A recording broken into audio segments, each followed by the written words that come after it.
So Israel's allies are lining up to support them. But what about Iran's allies? Who can they count on? The Iranians.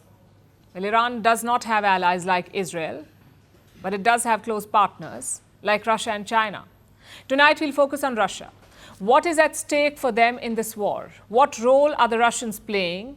And what do they stand to lose?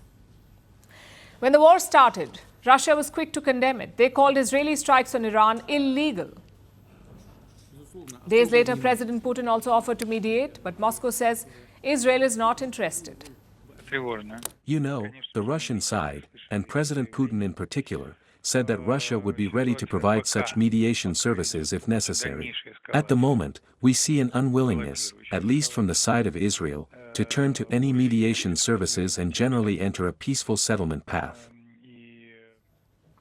Mediation would boost Putin's credentials. I'm sure Iran will be open to it, but Israel is unlikely to agree.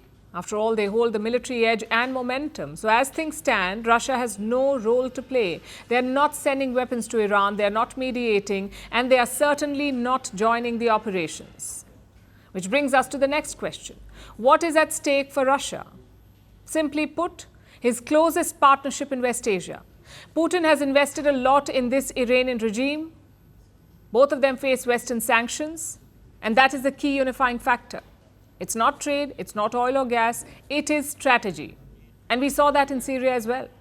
When the civil war broke out, the Assad regime was collapsing. At first, Iran supported and propped up Assad. And in 2015, Russia joined in. Together, they kept the Syrian regime afloat. Of course, now Assad is gone. But it's an example of their strategic cooperation. In fact, at one point, Russia was using Iranian bases to bomb Syria. That's how close they are. And the plan is to expand it even further. Earlier this year, Russia and Iran signed a strategic agreement, a 20-year military partnership.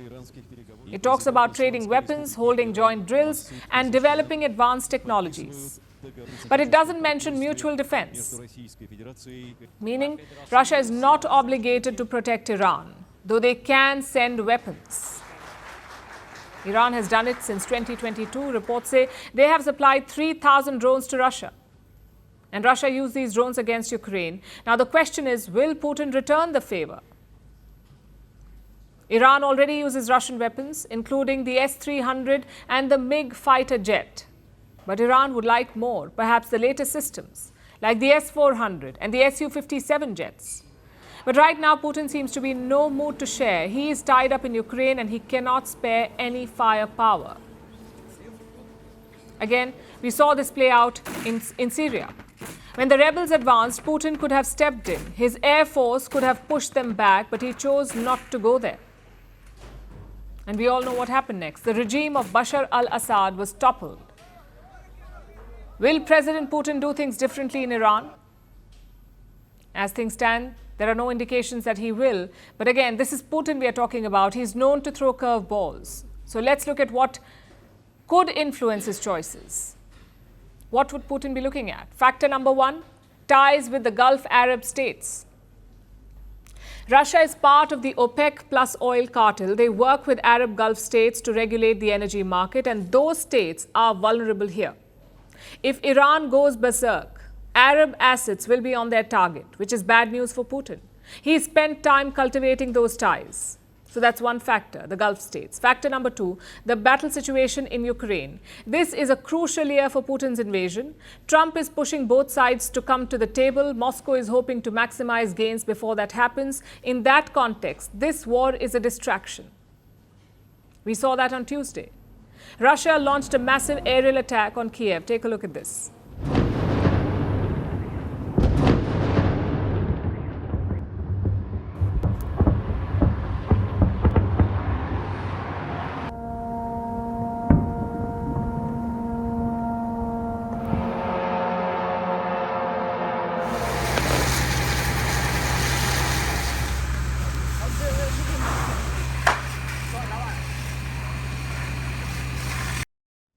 Finally, the third factor, the appetite for diplomacy. We haven't seen it yet.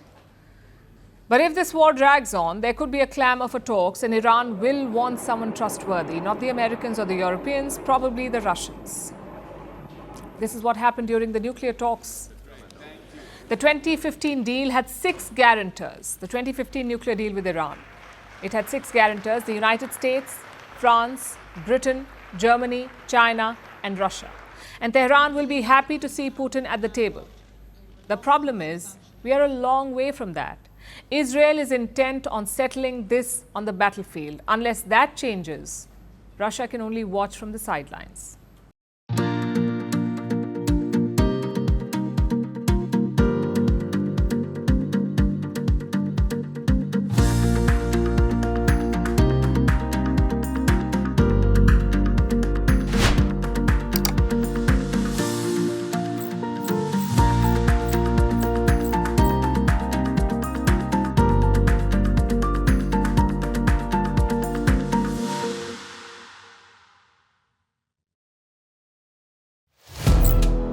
Firstpost now available in 9 languages on YouTube.